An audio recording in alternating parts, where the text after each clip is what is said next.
So my work is very simple. I'm Mildred Barya, and I'm going to introduce the poets. And what I like to do is to introduce them at once so that once they start reading, their readings just flow from one to another instead of one person reading and then I come to introduce the next one. And also we do send out the flyer with all the information, with the bios, with links to the poet's website. So if you want to know more about the poets, because what I have is a very short version, feel free to really check out their websites and get to know more stuff that they are doing and the previous publications they've had before the current ones they are focusing on. So it's my pleasure to introduce our first reader, Myles. Myles is the author of two poetry collections, the most recent being Late Epistle, winner of Sappho's Prize in Poetry and published by Headmistress Press. Her poems have appeared in numerous journals and have been nominated for multiple Pushcart Awards. Anne is Professor Emeritus of English at the University of Northern Iowa and holds a PhD from the University of Chicago and an MFA from the Vermont College of Fine Arts. She now lives in Greensboro, where she co-hosts the reading series Poetry on Tap and serves as poetry reviewer at large for the North American Review. So for more information about Anne, visit her website and you'll read more about her work. Our second reader is going to be A.E. Hines, and he is the author of Adam in the Garden, his most recent publication by Charlotte Lit Press in 2024. Did it come out this May? It came out in March, perfect. So that's the latest. And a previous collection, Any Dumb Animal by Main Street Rag 2021. His work has won the Red Wheelbarrow Prize, Palette Poets Love and Eros Prize, and has been a finalist for the Montreal International Poetry Prize. His poems are published in such journals as the Southern Review, Rattle, The Sun, Prairie Schooner, and Alaska Quarterly. His literary criticism can be found in American Poetry Review, Rain Taxi, and Northwest Review. He received his MFA from Pacific University and resides in Charlotte and Medellin, Colombia. Our last reader is going to be Doug Ramspeck, and Doug is the author of 9 poetry collections, 2 collections of short stories, and a novella. His most recent poetry book, Blah, was published by the WordWorks in 2023 and received the 10th Get Prize. Individual poems have appeared in journals that include the Southern Review, the Missouri Review, Kenyon Review, the Sun, and the Georgia Review.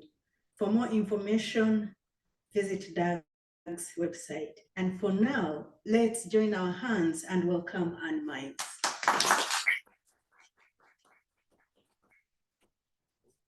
Get the water bottle. Hi, thank you so much. Thank you. Is that good? Thank you so much. It's an honor to be here. This is my first full-length collection at the somewhat advanced age, as you can see from there.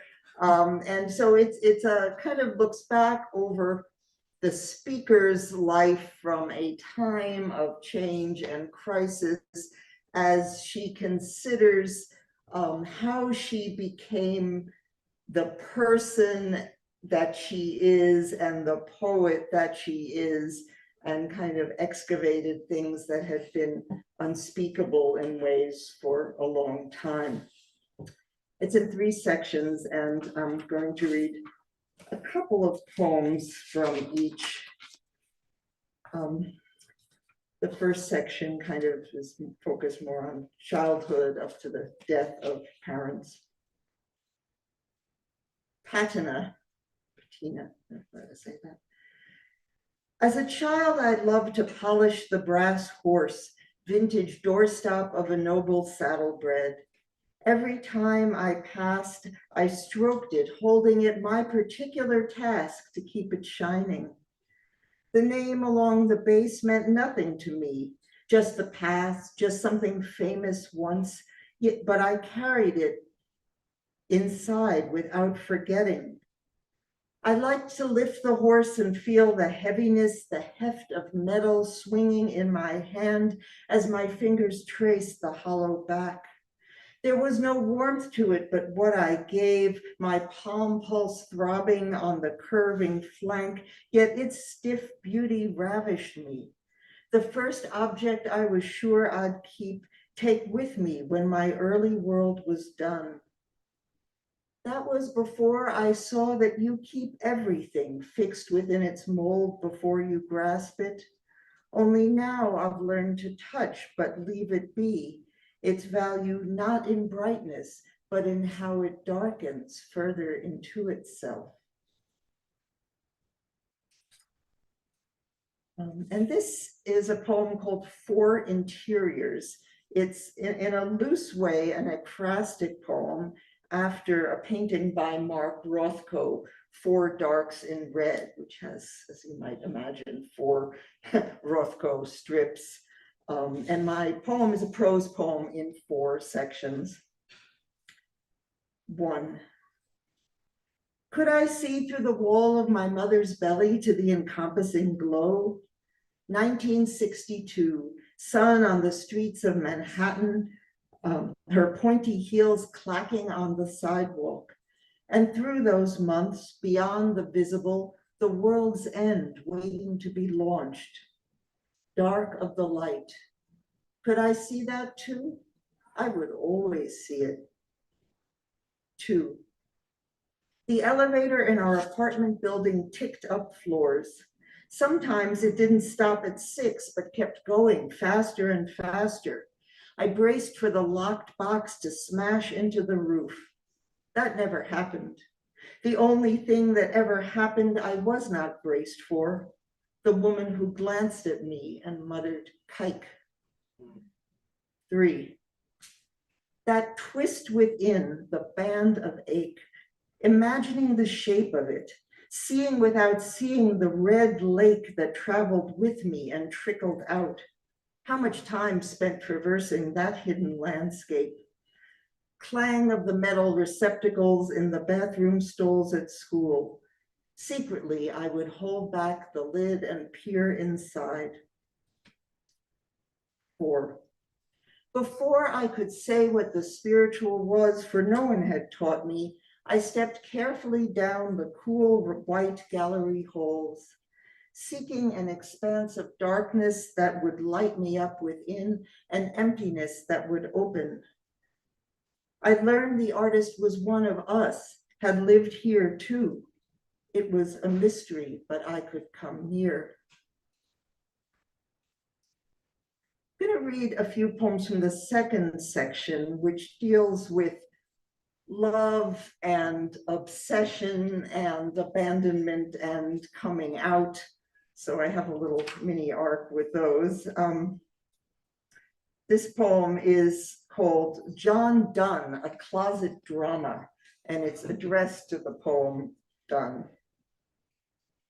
All night in college after the one-man show on You, I tossed in my tiny dorm bed with a historical crush, or was it the cramps that racked me like adoration? I'd read your work in class, thrilled to the metaphors of desire and God, potent, jagged enough to touch what experience really felt like. Already I sensed it meant being broken. But your long nose and full lips in that young portrait, I could see you were a man who'd expect things of a woman, the kind I ran from. Maker, don't put the make on me. I'll be a county over in a flash. I'd never be your Anne, willing, let's hope happy, to crank out 12 kids of yours, then die. Yet I had no doubt your grief was real and made the poem I'd recite years later, weeping my way across Chicago. I, by love's limbic, am the grave of all that's nothing. It wasn't you I wanted, just words to name that midnight counterlife of loss. Just an unimpeachable male speaker saying things I still could not. This is a poem called Red Door, and while it's written in a somewhat abstracted way, it is about a real house in the Chicago area, which I actually drove by last month for the first time in many years. The door is no longer red. Red door. The red door is stop. The red door is through. The door is enameled, hot and almost tacky in its southern exposure. Sometimes the door shines and drips with rain. The door is a rich and lickable red, like the hard candy coating apples. The door is red as burlesque lipstick, as scarlet silk. The door is a siren. Out and in is before and after. I dreamed so long of knowing what was behind it. I waited in the car. I drove around the block while I fantasized about running up the walkway and trying the handle. I was afraid to look if anyone was home. I imagined if I knocked, there would be no sound. The red door is the door of a house. I should have said that already. It has a peephole and brass numbers.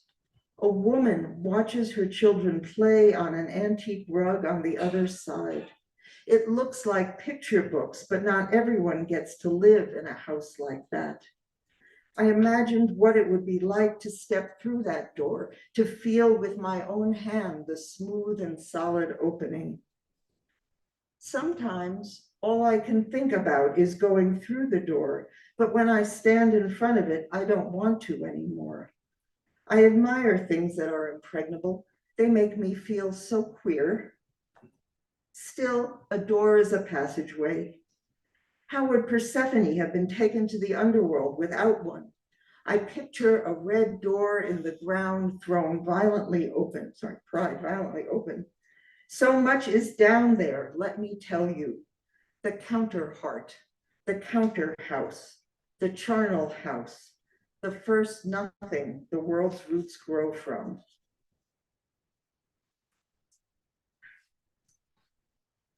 This is a poem I haven't read at a reading before, but I thought I'd give it a go. It's called Women's Studies, and it's written in a very intentionally loose duplex form for an experience that sort of doubled earlier experiences. The door of her house kept opening and closing. The women's studies potluck was over early. The other women apologized for leaving so soon. They had to go make dinner for their husbands. But I had nowhere to go, and she was a lesbian. I'd wanted to know her, I'd hungered to speak, and here we were now talking in her kitchen of what it was like to love and to mourn. Is that what the word meant, loving and grieving? She had been widowed just a few years before. She dwelt with sorrow like the one I thought of, but in this other world, I was there in the house, another world waiting where I could be chosen. I grasped my new studies, saw a closed door opening. And the last poem of that section is called Fever. And I think it helps to know that I wrote it in the first month or two of COVID, when day to day we had just had no idea what was coming for us might come. Fever. I recall of it her bedroom piled with books under the slanted roof, flannel sheets fuzzed with dog hair, smelling of her hairy dogs, and the comforter I pulled up shivering. Below, she was playing cards with her old friends, but I knew she held on to the thought of me like keys inside a pocket you can't stop touching. Their voices drifted up. The whole house hummed with secrecy that I was there, her cherished one. How many years I'd shaken with pure longing just to be beheld, to come inside, to stay. Sooner than I expected, the friends were gone. She drew me a hot bath and my fever broke, and the night was still and just the two of us, and I slept curled by her warm back and thighs. How many years so I can barely now remember what fever feels like, waiting for what might come and what I can't imagine coming back again. Alone, I press my hand to my own forehead, call some faceless, vast beloved to behold me now, some tenderness without a name to rise and hold me precious in this house of flesh. Take a little quick drink of water here. Just two more. This one is called The Sacrifice, and it's a poem based on a dream. And I will say, Earl might appreciate this, it was a dream I had driving back from the first residency of my MFA program, which I gave up my academic career to do, so it was a big life change. The dream pulls me down at the motel stop as I drive cross country toward a new life. An old love is going to set fire to herself. She won't say why, yet she must do it. Her face is steady, remote as an icon. The crowd stares at me, but I can't speak. The room is full of holiness and horror. I imagine her kneeling, flesh melting, her head and limbs toppling over into a pile of char. Soon, soon she will strike the match, but I know I can't watch it and survive. She looks at me, forgiving everything I sense she reads is in my mind, that she must do this and I must save myself. So I face her straight and bow to her deeply with my palms together, then rest my right hand upon my heart. I wake, pulse racing, and go outside. It's sometime past midnight in midsummer. Floodlights crackle in the darkness. I stand by myself in fear and wonder, the woman who is burning and the woman who goes on. And the last poem of the book, which I had some struggle figuring out how to end it, since life does not have great moments of resolution. You're always just kind of in the middle, no matter what you change. Still struggling with that. Last poem is called I Am Waiting. I am waiting for the trumpet to sound, for a new life to begin, whatever that may be, or else to finally know my one life is the only one and to love it enough to make it new. I am waiting like the trees wait for the slow creep of the ivy. When comes flourishing? When strangulation? I am waiting like a broken-handed statue waits to be mended, and I am the branch waiting to fall and crack it again. I am the rain and the rust and the hole. I am watching the pot of my own aging. Will it boil? Will it evaporate? I am waiting for a nearly imperceptible touch or to remember what touch is. For when I will turn the page and finally learn how to conjugate the language of desire, it will rise in my throat, it will slick my palms as I lift them up in a gesture of healing, as I lay them upon myself. I am waiting for the shoe to drop. I am the shoe lost behind the shoe rack. I am the white and calloused foot. Who is there to tell about it? I am telling you who are waiting in your way, in these measures we share, this aria, one trill and another suspended before the close, renewing yet once more in our ecstasy, our dread, our again and still. Thanks.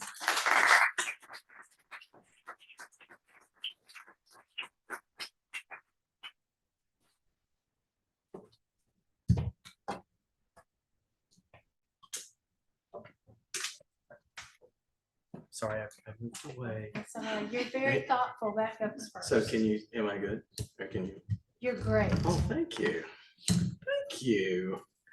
Conjugate the language of desire, Anne. That's very nice. Very nice. Great day in Asheville for poetry reading. It's raining outside, so thank you for being here. Good, okay. Can you all hear okay? It's a little Everyone, far. can everyone hear me just fine? Yeah. Okay, great. Hello out there. Great to be back at Malaprop, as always. I'm excited to be reading from this new book. Astronauts. It was dangerous then, making love in a Carolina backyard. First, the hammock threatened to flip us to the ground, taking with it my nerve.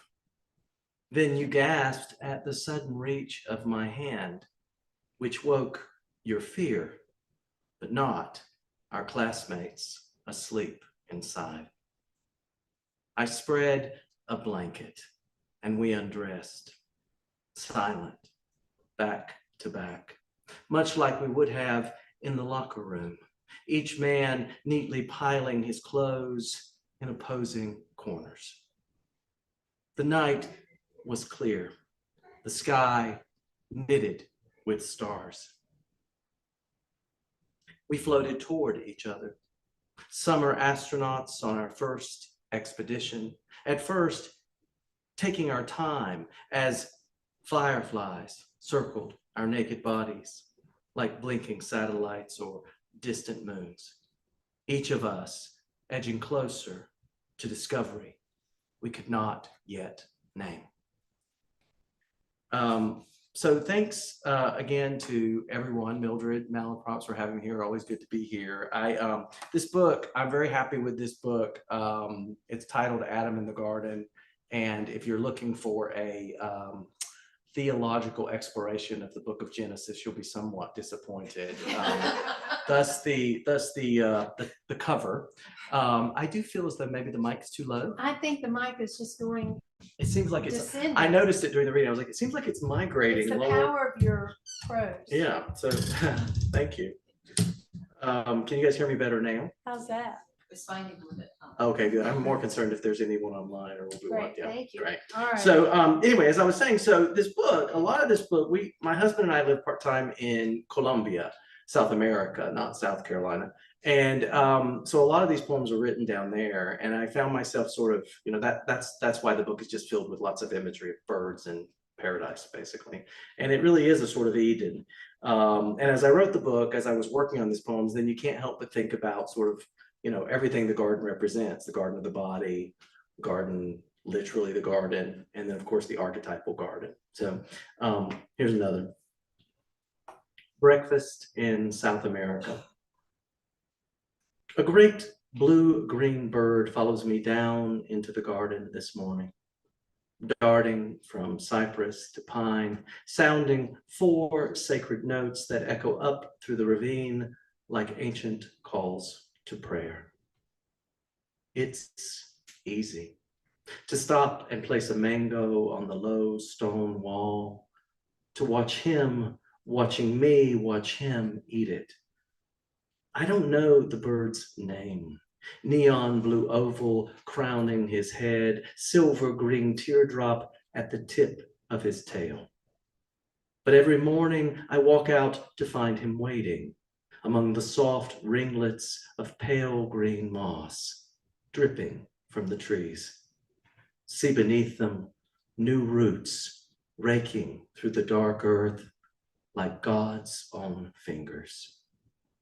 It's hard this morning to see the fresh orchids, speckled yellow and pinks bubbling up from the trunks, to see this bird propped among the red gold bromeliads, still fusing with the branches, to remember this bright world, blue and green, is dying.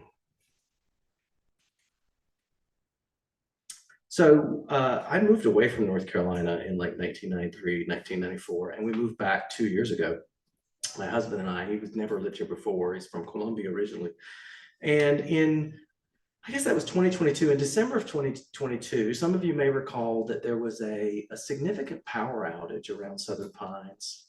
And as the story went at the time, it was because 2 substations were shot and disabled by guns, essentially a domestic terrorist attack on the power grid. Now, at the time, whether it's true or not, it's hard to say, but at the time, the rumor was that this had been a coordinated attack to shut down a drag show that was happening in Southern Pines, and I actually believe it based on the timing. Now, of course, you can't shut down a drag show without, so that's what this poem was about. This is one of those rare poems where you react to something in the news and it just flows out of you and you don't really edit it. It just comes out. And I should also say that for the poets, I'm sure anyone who listens to poetry generally should be writing poetry or is writing poetry. I'm assuming you're all poets. If you recognize the line in the early part of the poem, there's a famous line by Bertolt Brecht where he says, in the dark times, will there also be singing? Yes, there will be singing about the dark times. And so you'll hear allusion to that early on. And the poem is entitled, The Night the Lights Went Out in Moore County, North Carolina. These must be dark times.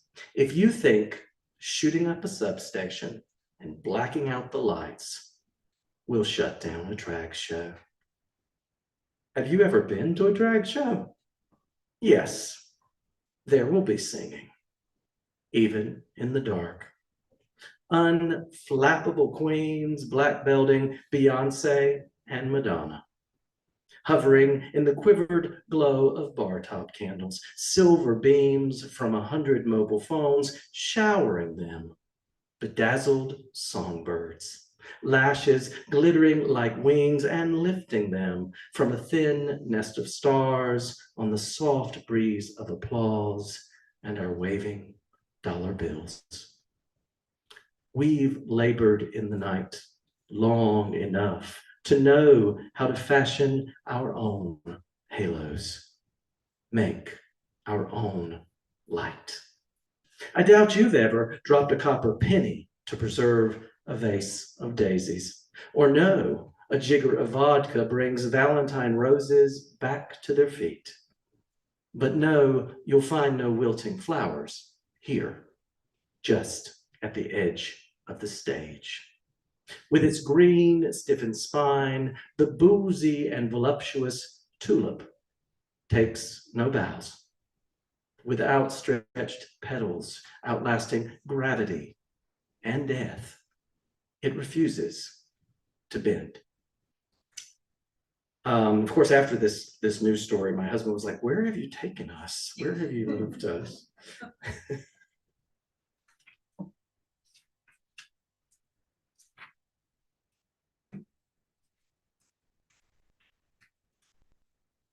Incarnation.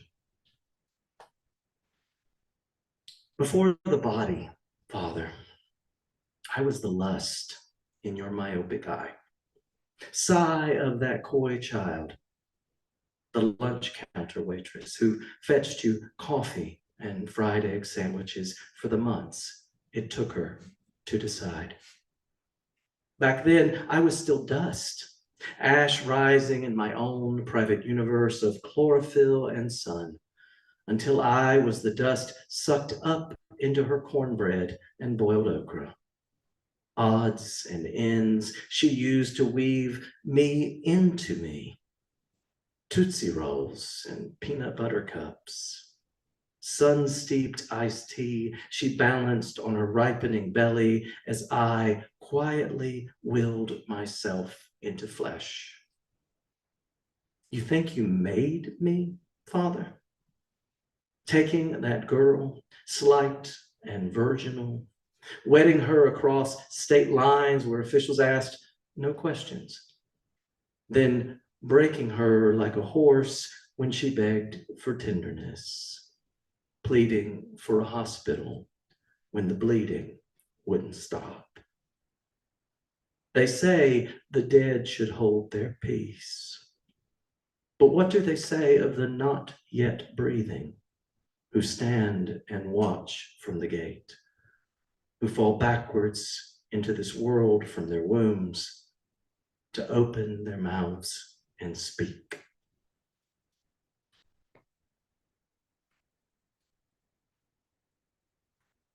After that poem, it's always good to have a tone change. This is quite a tone change. The title of this poem is On Monogamy. You can say that, and everyone, you can feel them tense up when you say it. On monogamy. We were 6 gay men by candlelight, discussing fidelity. Monogamy was a fad, someone suggested, gone once there were drugs to keep us alive, tossed with our obsession for raising children, and marriage, which had led to a thriving new industry for queer divorce. Then someone poured out the last of the wine. Someone else proposed firing up the hot tub. A man, not my husband, touched my hand, and another, not me, said honesty and trust were more important than faithfulness. I touched the muscled leg of my husband, which stiffened a little, as if we were dancing closer to a line we couldn't waltz back across. Then someone said he'd never toss a decades-old relationship over something so frivolous as an affair. My husband cleared his throat, and then the dishes. I followed him into our kitchen, and at the sink wrapped my arms around his chest.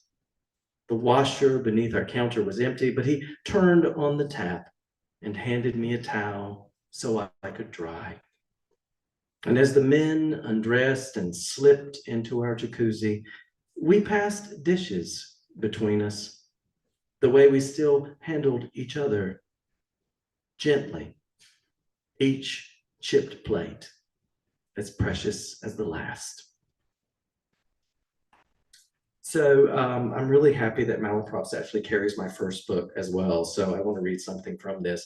One of the things I'm really proud about from both books is during the pre-sales for these books, we were able to raise money for charities, 2 different charities, one local to North Carolina, one national, that basically bring awareness and support suicide prevention against for queer youth. So queer youth, if you guys, I don't know if you know this, but they're 4 times more likely to die by their own hand than their straight peers. 4 times. 1 in 10, according to the survey that just came out this year, attempted suicide last year. And the politics that we see currently must have something to do with that. So I say all that to say that it only takes one, apparently the study shows that 1 adult for a young person coming out, 1 single adult being supportive reduces their chances of suicide back to the norm, back to the average. Only takes 1. I read last week about a kid that was 15 in Texas. He died. He had survived all the taunts in high school, but his dad cutting him off and refusing to ever communicate with him again when he came out was a bridge too far. His name was Max. And so this poem I want to read today is from my first book, and it's for Max. My father's son. If my father was ever tender, I don't remember. By the time I could forge memories, he'd grown hard, cold like the hood of his Pontiac in a January morning. Surely he must have changed my diaper or offered me a bottle when my mother's milk ran dry, held me when I cried. Biology has blessed us with the best recollection for what to avoid. So I don't know if he ever lifted my little body to the sky or carried me on his shoulders. Instead, I'm left with random sensations. The burn of the electric fence on my uncle's farm, how my father told me to grab hold of the naked wire so that I might remember, he said, so that I could learn. I can still make out my uncle's orchard, the sun glinting off the silver leaves, but not the first time I crushed a grape between my teeth or tasted the juices straight from my fingers. Perhaps there's simply too much good to remember, too little space in our brains to hold both the good and bad. When I was 16, overtaken by desire, I first understood what my father thought of me. He said the saddest son of a bitch he ever knew lived out in the woods with a daughter who longed to be a son, and a son who chased every boy in town. It was the same year he left our family. The year I discovered in his belongings a picture he had taken of me when I was 4. All cherub smile, the sun ablaze in my hair. A photo he must have treasured because he said he'd kill me before he let me have it. Which is really something when you think about it. The memory of the boy he had seen through the lens, so much better than the real thing standing right there before him.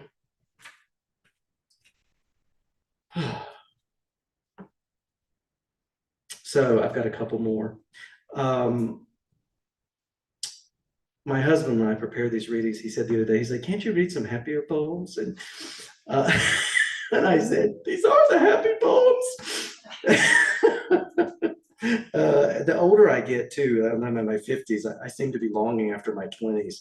This is a poem called Sacramento, 1994. My neighbor wasn't wrong the Sunday she called the cops. Said she feared the young man upstairs murdered by some other man. I did die that summer.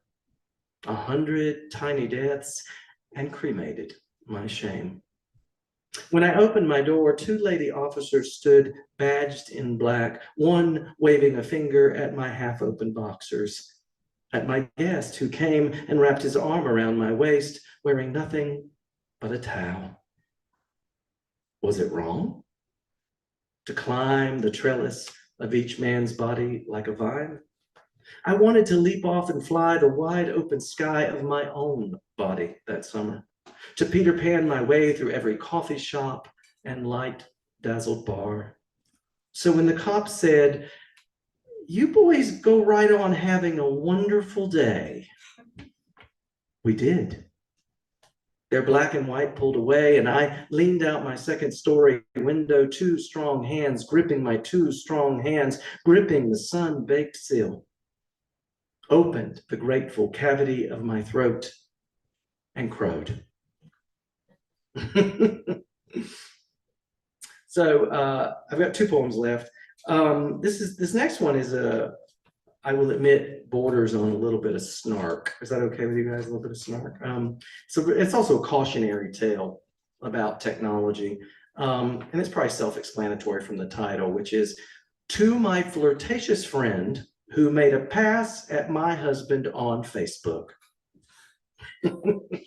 You were right to call him beautiful.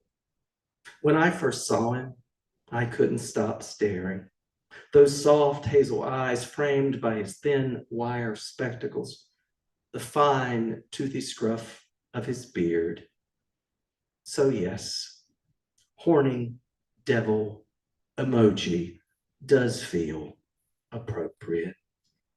When I awoke after our first night, the sun up making love to the room, I was afraid to open my eyes, the way a drunk fears being sober, wants to keep dreaming. When I did, I found no evidence he'd been there at all. The other side of my bed, so recently his, now crisp and remade, my sleeping hand reaching like that of the newly widowed into empty space. Did you write sexy? Oh, yes. Yes, indeed. One whiff that morning of the coffee brewing downstairs, my God, knowing he was still here, let me tell you, my friend, that was sexy.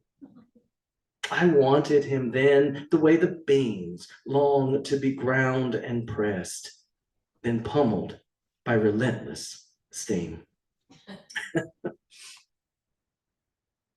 And I'll close with this. This is the closing poem. I thought it was cool that Anne ended with her closing poem, so I'm going to end and do the same. This poem is called Some Quiet Evenings. I go out to sit with them. Thin insects tuning their strings, the night's first bat casting in the breeze, and remember that evening, hot and windless, a new lover stripping my bed, spreading my sheets on the moonless grass. Who were we then? Young and swallowed by the night. unfinished, ill-matched. Sirius trudged across my narrow field of sky, the whole universe sliding away, a little more life slipping out of me again, so briefly in love. Some quiet evenings I go out to sit with them, all the men I've been, and beneath that same quilt of stars, retrace my path, the weak orbit of every man to touch me. Thank you.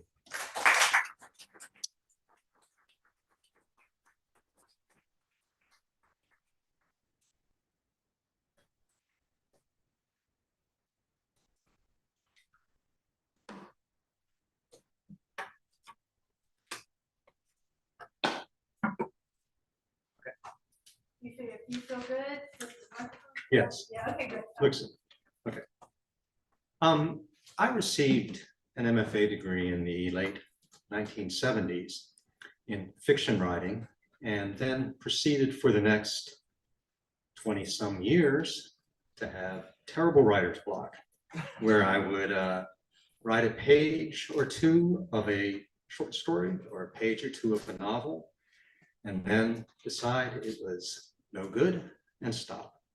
And that, as I said, went on for 20 some years until I'm a slow learner. It took me a while to figure this out, but after 20 some years, I figured out that if I turned to writing poetry, I could stop after a page or two and call it done. And so that's how I came to write poetry. But I also realized something else, which was that I needed to think about writing a very different way than I had before.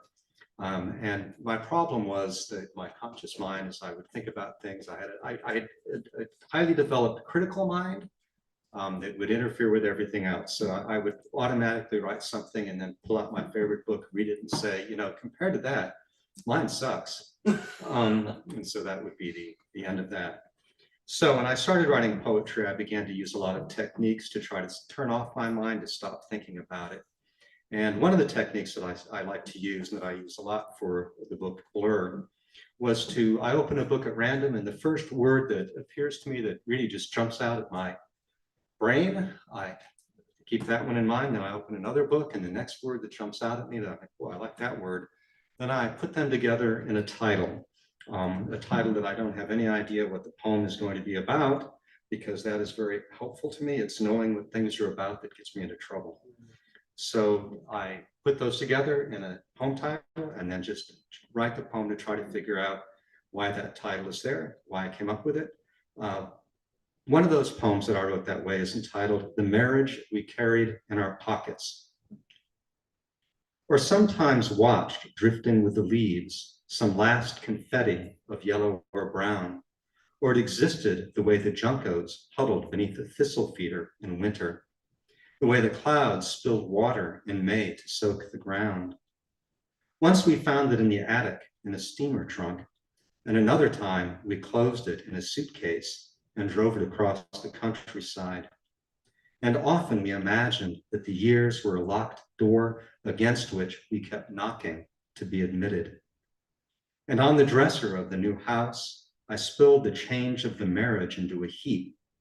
And later we sat on the back porch and watched the nuptial clouds on their conveyor belt.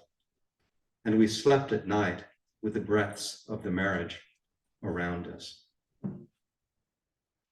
Another poem that I wrote this way is entitled "The Midwest Hangs Itself While Listening to the Bobolinks." So my wife and I lived for 20 some years in Western Ohio, and so we know a lot about rural Midwest.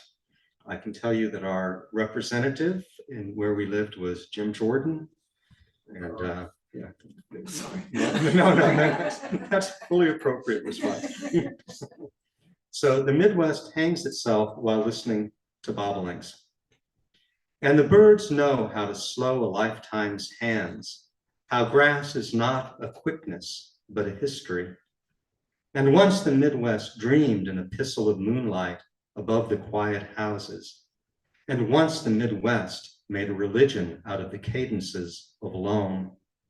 though the skeletal remains of the factories still wait amid the broken glass, still hold themselves aloof in that same forgetful abeyance. And the Midwest studies how the stars after dark are open wounds, how legs thrash before the toes point down. But here, now, there is something holy in a bobolink, holy in the spiral staircase of dusk, leading up and up to nowhere, in the claw grip of the clouds, and the sudden drop like a souvenir.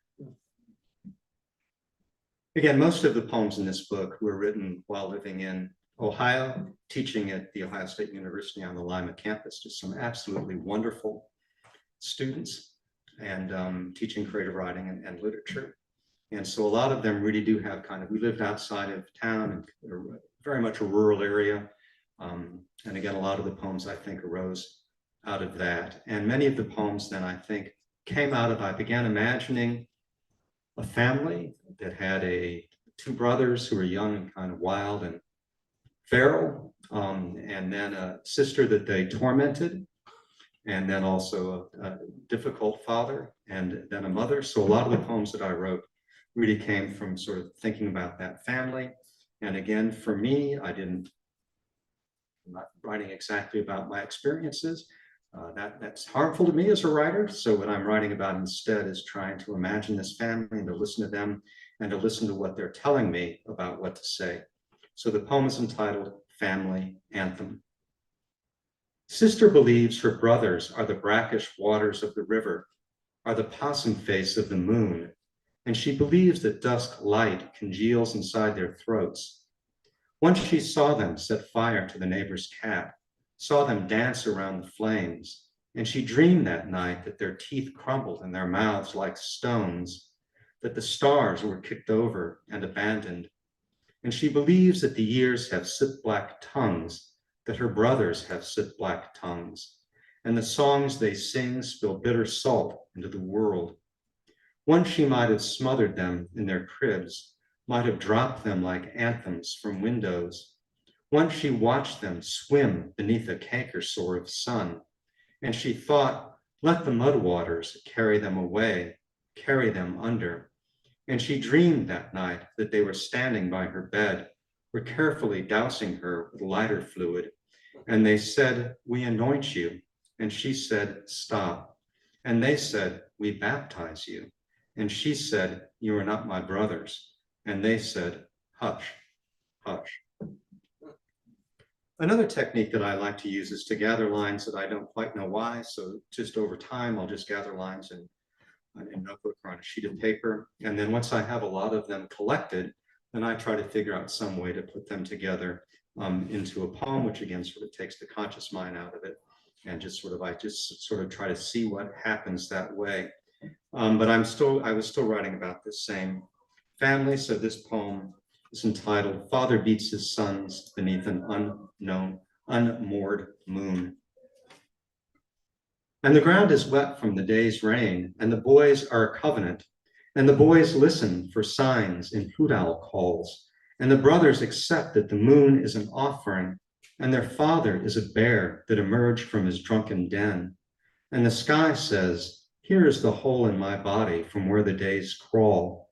And the earth says, here is the place from where everyone is born. And the vultures say, tomorrow we will suture the sky to make it fast. And the boys dream that night that they can see through the bones of the earth, dream that the night sky is plucked out like an eye, that their father is a garment of clouds or a gathering of crows come morning, so many dark beaks.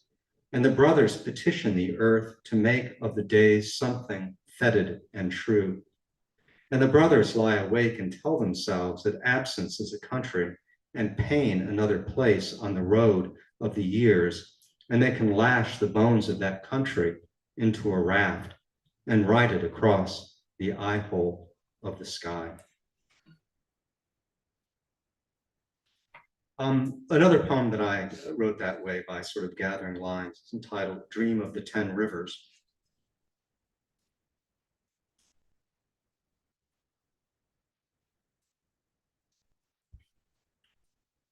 The boys summon vultures like bedclothes, wear them in their sleep, wear them to wade into the dark current of the night. And so their father unfolds his wings inside their dreams, and a wreckage of darkness gathers with a heatless fire, until the brothers exist almost wholly inside wariness, inside boy smells, and they acquiesce to the dreamed hand lashing toward them, to the caress of fists, to the blood taste in the mouth. And the story they tell is of wildfire, of 10 rivers, the water spreading outward like fingers on hands, rivers of numerology, or they tell the story of the blind prophet who sees only that there is no way out, that the years are waxen ghosts.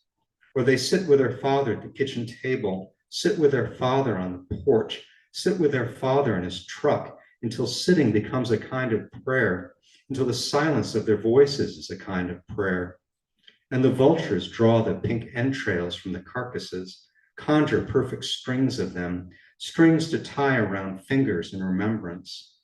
And the brothers want to swim with their father in the current, to be their father in the current, and also to be the vultures with their shaved heads. And when it snows in winter, the brothers will skate the 10 rivers with sharp blades, blades that draw blood from the ice. And their father will come to them in their dreams, will crack the surface with heavy boots, will whisper comfort as he holds them fast beneath.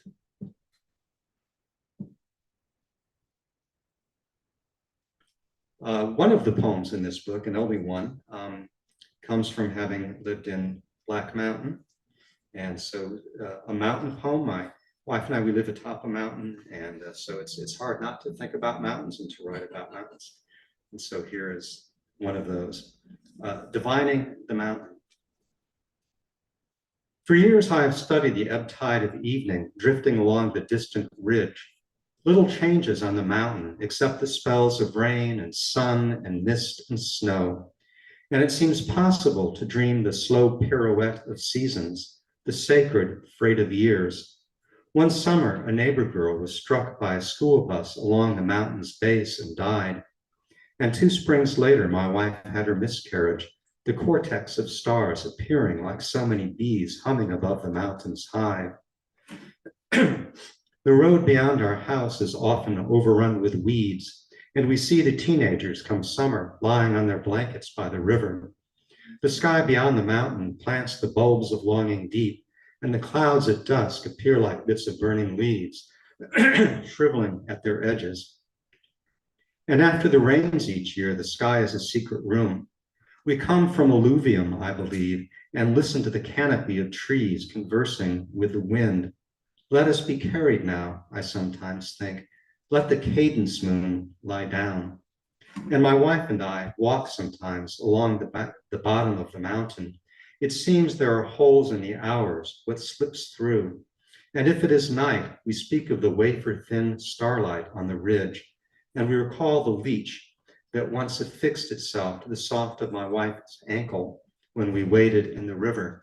And the blood of dawn when we walk in early light is always rapture. And one morning we come across a cluster of trillium not far from the river's bank, the white mouths open as though to swallow ghosts. I do think that the favorite technique that I like to use to write poems, including that one, is to write 4 poems as quickly as I can, trying to make sure that as far as I know, those poems don't have anything to do with each other. And then to sort of take what I think are the best lines and see if I can put them into a poem that is coherent in some way. So for me, that is useful. It's a way of, again, getting out of the thought process and just sort of seeing what happens. And so the final poem I will read is another one that I wrote that way, entitled Spume. In summer rain weather, the neighbor boy drowned, and the river said, "See how my cattails bend in the current?"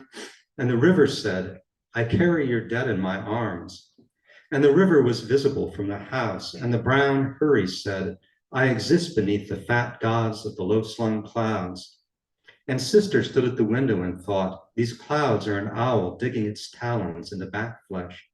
And the brother stood at the window and thought, "Dead boy, dead." And the dead boy, who was no longer in the river, said, "The years are something listing in a dusty cellar jar." And mother walked down to the river and thought, if you squeeze a tomato in your fist, it bleeds. And father walked down to the river and thought, I didn't know you had it in you. And father remembered dragging a catfish once from that river and thinking, you are dead but don't know it yet. And father remembered stomping on the head of the fish with a boot that said, mercy. And the river said, dusk light is clinging to my body. And the river said, here is my premonition. And the boys walked down to the river and said to the spume, sing your death song, river. And the river said, this is my trumpet and my measure. And the river said, this is my eye hole to the world. And the river said, I am a river, a river, a river.